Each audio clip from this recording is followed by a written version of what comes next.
all the way. Nicely thrown ball here from Chris Leak. Just a tough adjustment at the end as Jamel Richardson tries to get to the outside. Maybe a hand on the shoulder from Ryan Phillips made that a little bit tougher catch for him. BC Lions take the ball from their 35. Printers guns one over the middle. Roy Simon. And I bet you can go back through game tape and game tape and game tape in a long and illustrious career, and that does not happen very often.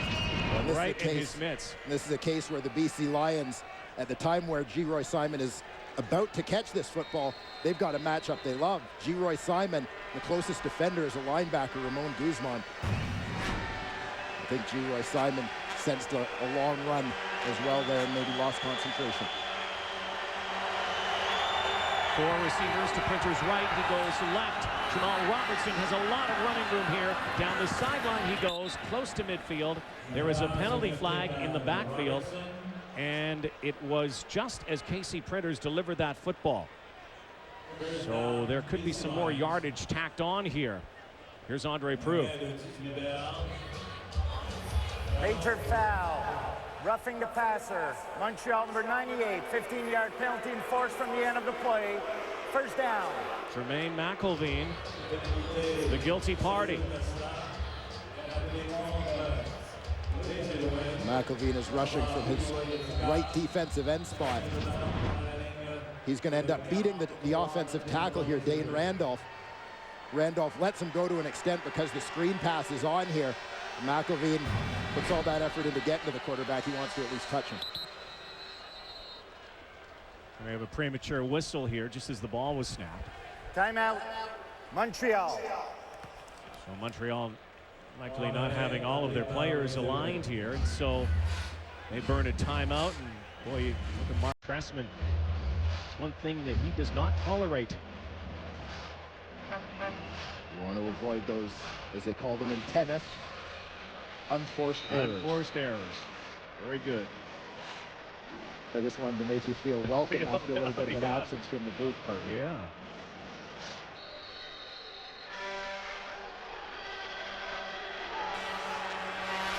Robertson's in the backfield. Printers in the shotgun. Here's the rush now. Casey dancing now. Has to throw it, and he throws wisely out of bounds. Had he been sacked back there, it might have been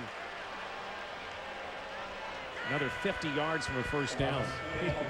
Went a long way back. Montreal defense sends a couple of linebackers on this play. Chip Cox is going to come first.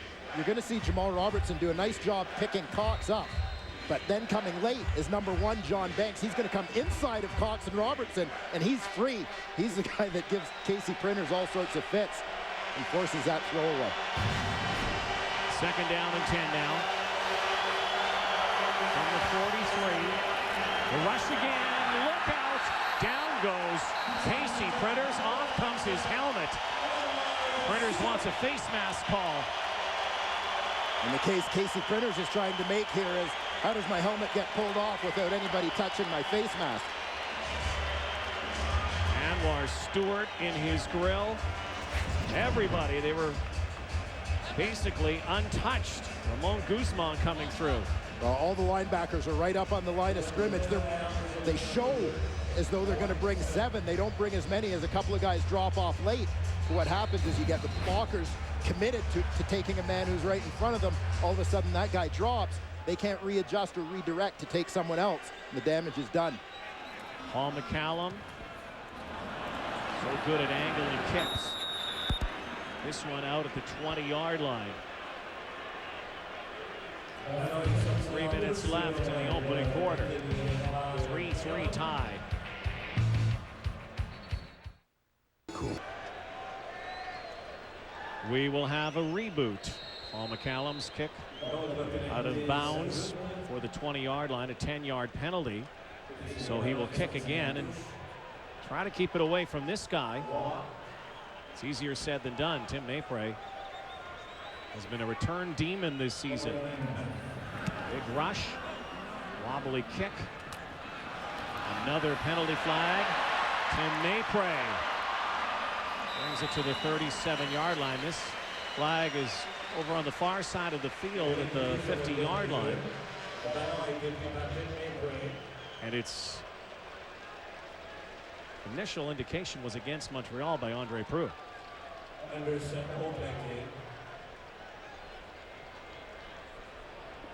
Looks like they're going to do it again. Offside. Montreal number 21, 5-yard penalty. Still third down. So after all this, we went back 10. We go up 5 now. So McCallum will try this again. I feel a little bit like I'm watching the movie Groundhog Day. Yeah.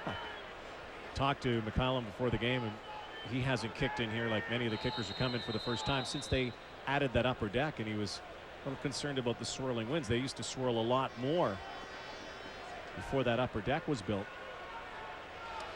Said it was going to be very interesting because there is a pretty stiff breeze. He has the wind at his back, but as he said earlier, it does have a tendency to swirl. Going the other way this time. That's a good kick. Will it get out of bounds? No, it will not.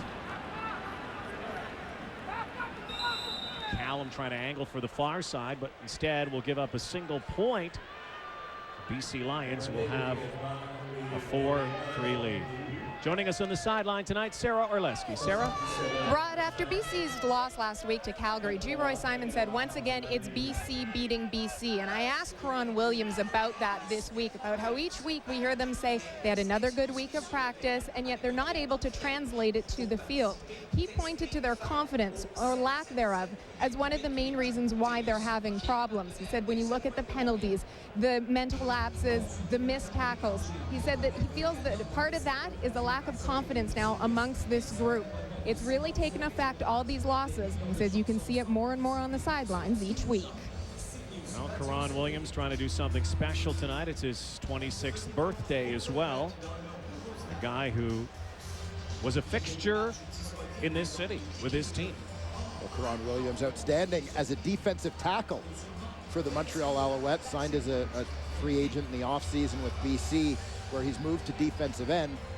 I've always liked Karan Williams at tackle. I felt physically as a smaller, quicker guy, he presented a real mismatch for a lot of guards. I think he loses a little bit of that physical edge when he's playing outside against offensive tackles. Again, the Lions without Aaron Hunt. Jonathan Brown, the former Argo, getting picked up as a free agent last week and making his second start. Starting to feel a little more comfortable wearing the Lion orange. Alouettes again, leak back to pass, and just knocked out of the hands of Brian Bratton, the near sideline. Dante Marsh in on the play. Dante Marsh with a nice break to the football there. Chris Leak showing a lot of confidence thus far for the Alouettes at quarterback. We saw him on the last possession. Not afraid to try a couple of deep balls just a couple of series into this football game. Again, Chris Leak is a guy who played in a lot of big games, pressure-packed situations in front of big crowds in college. So as far as emotions, you imagine he's able to keep that in check. Over the top, and dangerous toss there, looking for S.J. Green, and so they'll have to kick it away. So a couple of misfires now from Chris Leak, and that smile we saw early in the ball game is starting to go away from the face of Chris Leak. As I mentioned, emotionally, Chris Leak may not be intimidated or overwhelmed by the thought of making his first CFL start. That's one of the points Chris Schultz made in that pregame show, is the execution part of success in college doesn't necessarily translate immediately in the pro game. As they call him, college boy. David Duvall. Jonas Davis trying to find the outside.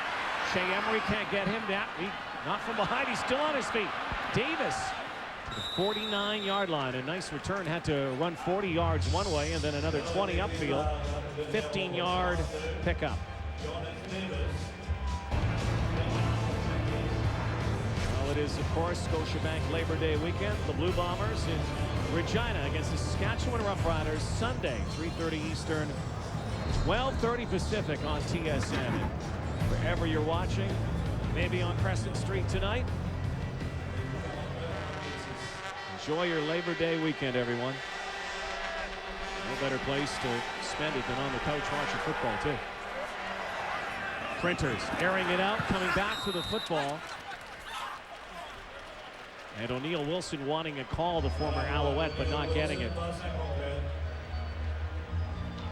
Casey Printers, BC Lions quarterback, still struggling to find consistency since his return to the Canadian Football League, and particularly since his return to the BC Lions. This is a guy who was the most outstanding player in the Canadian Football League back in 2004.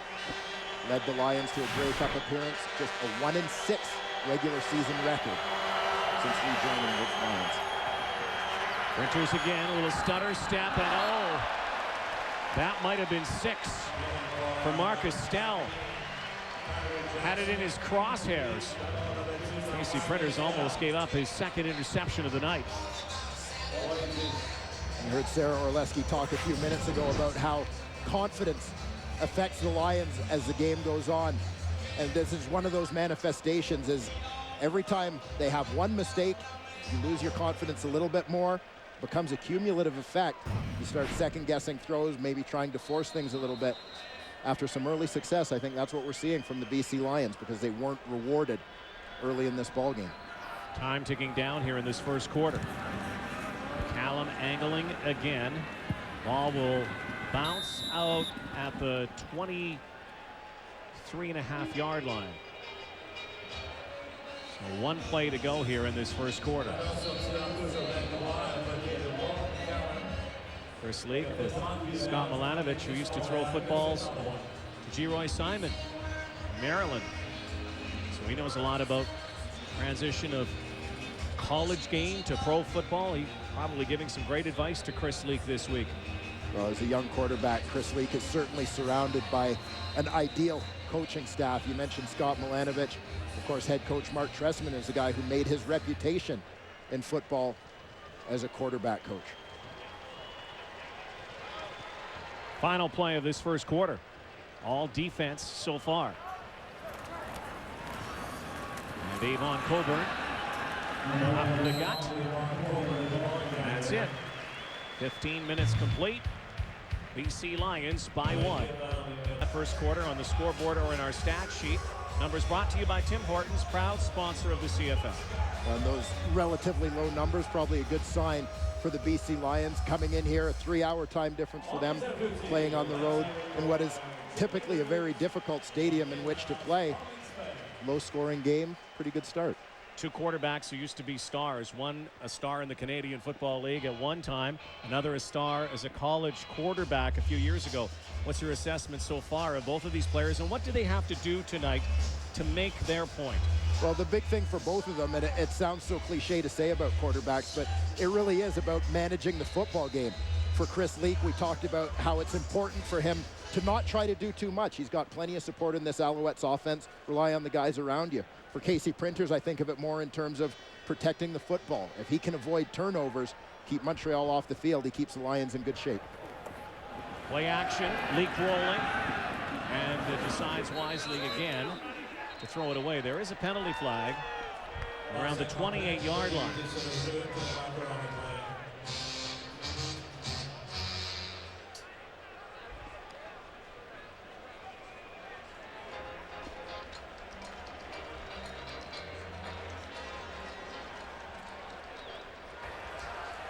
Illegal contact on the receiver.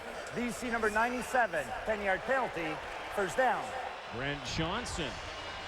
Illegal contact on a receiver. Johnson tonight playing in his 159th straight game. As the fullback, Kerry Carter, comes across this formation, tries to make his way out into the flat. The defensive end, number 97, Brent Johnson, grabs the shoulder pads, hauls him down. There's a break for the Alouettes on a broken play, and another flag on the far side of the field. The carry by Avon Coburn again, who missed the last game for the Alouettes. Their win over Winnipeg, ankle injury. Alouettes have reeled off 13 straight wins here at Molson Stadium. Offside. BC number 98, 5-yard penalty, still first down. This time, this one's on Steve Williams. As the saying goes, how does the guy who lines up right in front of the football go offside?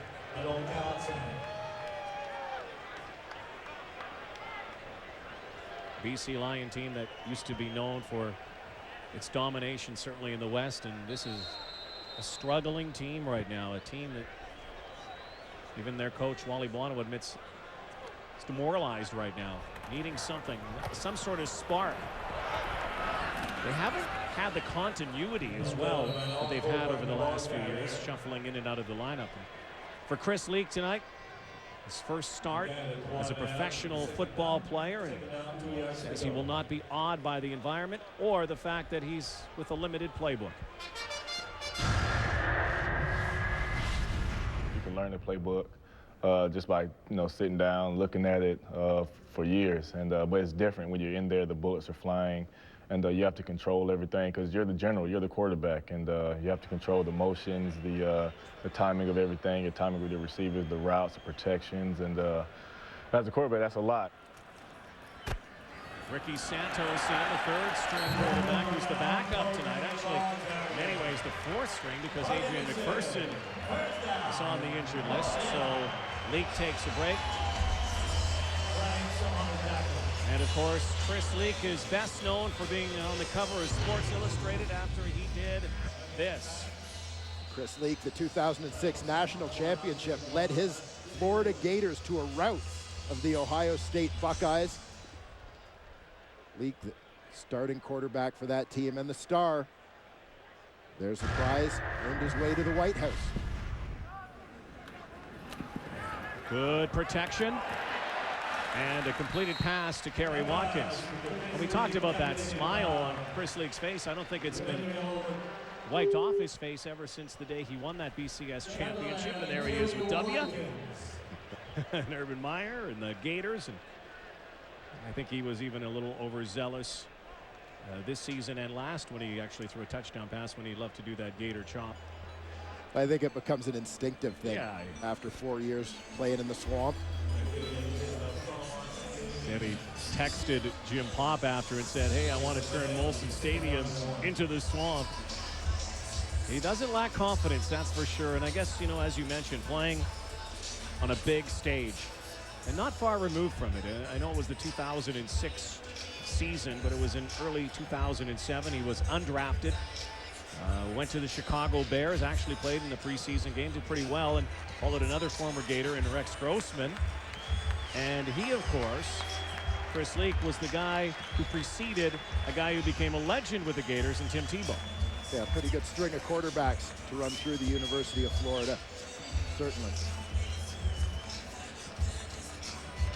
Talk about the small world that is professional.